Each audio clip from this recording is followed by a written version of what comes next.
মানে এই বিজয়ের মাসে আমার না কেন যেন একটু বেশি আনন্দ লাগছে। দেখুন, আমি আজকে এখন আমরা সবাই এখানে আছি, মধুর ক্যান্টিনে বসে আছি আমরা সবাই। কেমন যেন একটা মানে আনন্দের একটা উচ্ছ্বাস আমাদের মধ্যে কাজ করে।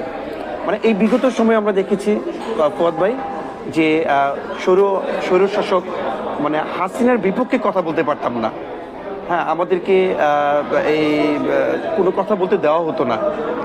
এখন যে আমি আমার দেশের অধিকার নিয়ে আমরা দেখছি অনেকেই কাজ করছে, অনেকে আমরা নির্ভয়ে বলতে পারছি, এটাকে আপনি কি করে দেখছেন? এটা আসলে একটা ঈদের মতো পরিস্থিতি, আচ্ছা একটা আচ্ছা, ঈদের আনন্দের মতো একটা ব্যাপার। জি জি, যে 3 তারিখ 3রা আগস্ট চ্যানেল আই থেকে আমার একটা ইন্টারভিউ নেওয়া হয়েছিল শহীদ মিনার প্রাঙ্গণে। আচ্ছা আচ্ছা আচ্ছা, তো এই 3রা আগস্টে আমাকে জিজ্ঞেস করা হয়েছিল যে ছাত্ররা তো ছাত্রদের কারণে আজকে মাঠে আছে, জি মানে আপনার মতো মিডিল এজ মানুষ কেন এটাতে আসলো? জি, আমি তখন বলেছিলাম যে ভাই, আমি কোথাও কথা বলতে পারি না, আমার বাক স্বাধীনতার জন্য আমি এখানে আসছি। সেই কথাটা আপনি একটু আগে বললেন জি যে এখন কেন জানি কথা বলেই মজা। জি, ইভেন কি আমার খুব ভালো লাগে, আমি কিন্তু অন্যদের মতো না যে ব্লক করে দিই। আচ্ছা তো আচ্ছা আমার অ্যাকাউন্টে অনেক আওয়ামী লীগের আছে, আচ্ছা, আওয়ামী লীগ সমর্থক আছে। আচ্ছা আচ্ছা, আমি যখনই কিছু পোস্ট করি এরা নানা ধরনের মন্তব্য করে, আচ্ছা। নানা ধরনের লিখে। ইভেন কি আপনি এখনো দেখবেন গতকালকেও এই যে আপনার হলো জয় বঙ্গভূমি মানে জয় বাংলা নিয়ে একটা মনে হলো যে শিয়ালের হুক্কা হুয়ার মতো কেউ ডাক দিয়েছে, এরাও সবাই হুক্কা হুয়া বলে ডাক দিচ্ছে। তো এই যে ব্যাপারটা আওয়ামী লীগের, আমরা কিন্তু ওদের মুখ বন্ধ করে দিইনি।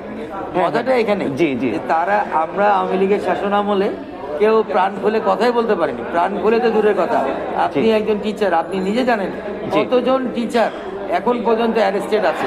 জি। আওয়ামী লীগ গভর্নমেন্টের এগেনস্টে মুখ খুলেছিল বা শেখ হাসিনার ব্যাপারে কথা বলেছিল বা কেউ একজন কার্টুন এঁকেছিল। আমার এখনো স্পষ্ট মনে আছে অনেক টিচারদেরকে উনি এই কারণে অ্যারেস্ট করিয়েছিল, হ্যাঁ, ডিজিটাল আইনে, জি। যে তারা ফেসবুকে তার বিরুদ্ধে স্ট্যাটাস দিয়েছিল। জি, আজকে এই পরিস্থিতি থেকে কিন্তু আমরা বের হয়ে আসছি। রাইট, আজকে কিন্তু স্বয়ং আওয়ামী লীগানরাও ওপেন কথা বলতে পারে, রাইট, এই সরকারের সমালোচনা করতে পারছে, আমাদের সমালোচনা করতে পারছে, জি। এবং আমরা কিন্তু তার মুখ চাপা দিয়ে মুখ বন্ধ করে দিচ্ছি না। জি।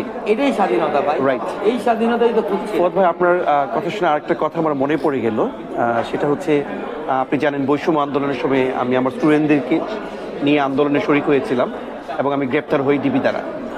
আপনি অতপ্রতভাবে একদম ফিল্ড ওয়ার্কার ছিলেন। জি জি জি, আমরা ভীষণ রকমভাবে নির্যাতিত হই।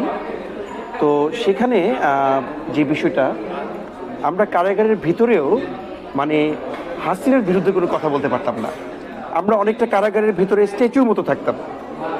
কারণ আর ওখানে যে ডিবির যে অফিসাররা ছিল, এখনো নিশ্চয় ওরা আছে, কোথায় আছে তা বলতে পারবো না, কিন্তু তারা যে নির্যাতন করতো এটাকে রুটিন ওয়াইজ করতো। সকালে একবার নির্যাতন করতো, দুপুরে, বিকালে। একটা ছেলে সারা দিন মার খেয়েছে, তার অপরাধ একটা ছিল। এখন আমি দেখতে পাই যে জয় বাংলার যে বিষয়টা, হ্যাঁ, তো ওখানে এমন ছিল বিষয়টা, আপনি অবাক হয়ে যাবেন। কোনো ছেলে যদি জয় বাংলা না বলতো ওইখানকার ওই মুহূর্তে, যাকে বেশি মারা হতো।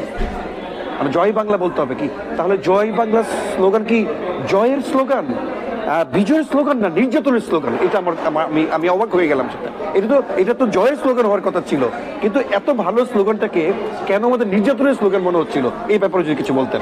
খুব পোটেনশিয়াল একটা পয়েন্ট আপনি তুলে ধরেছেন। প্রথম কথা আমি বলি যে দেখুন, এটা জেলখানা। জেলখানা কেন? জেলখানা কি আপনার শুধু শাস্তির জন্য না, জেলখানা কিন্তু একটা মানুষকে শুধরে নেওয়ার জন্য। জেলখানার মধ্যেও কিন্তু মানবাধিকার লঙ্ঘন করেছে এই সরকার। জি, জেলখানার মধ্যেও আমরা কিন্তু জানি যে আমাদের এক ভাইকে নিয়ে রিমান্ডে নিয়েও হত্যা করা হয়েছে। এরকম অনেক ঘটনা ঘটেছে। মুস্তাক ভাই খুব নাম করা একজন কার্টুনিস্ট ছিলেন, উনি কলাম লিখতেন এবং কার্টুন লিখতেন। ওনাকে কিন্তু রিমান্ডে নিয়ে হত্যা করা হয়েছে। জেলখানার মধ্যেও কিন্তু মানবাধিকার লঙ্ঘন হয়েছে। এই সরকার এতটাই মূর্খ ছিল, আওয়ামী লীগ, তারা এটাও জানতো না যে মানবাধিকার লঙ্ঘন কাকে বলে এবং কোন কোন জায়গায় অ্যাকচুয়ালি মানবাধিকার লঙ্ঘন হয়। আজকে আমি আইভি রহমান আপনার হলো একটা ভিডিও পাইলাম, এই যে নারায়ণগঞ্জে যিনি মেয়র ছিলেন, আচ্ছা আচ্ছা, উনি বললেন ওনার ভিডিওতে যে উনি নাকি মরার সময়ও কলেমা পড়বেন না, উনি নাকি মরার সময়ও জয় বাংলা পরে মরতে চান। So sad, so আমি sad. তীব্র নিন্দা জানাই। একজন মুসলিম, একজন হিন্দুও, একজন খ্রিস্টানও, একজন বৌদ্ধ মৃত্যুর সময় অন্তত তার স্রষ্টাকে শ্রদ্ধা করবে। রাইট, তার মানে তিনি পরোক্ষভাবে বঙ্গবন্ধুকে তার শ্রদ্ধা বলে ফেলেছেন, জি জি। মানে তার স্রষ্টা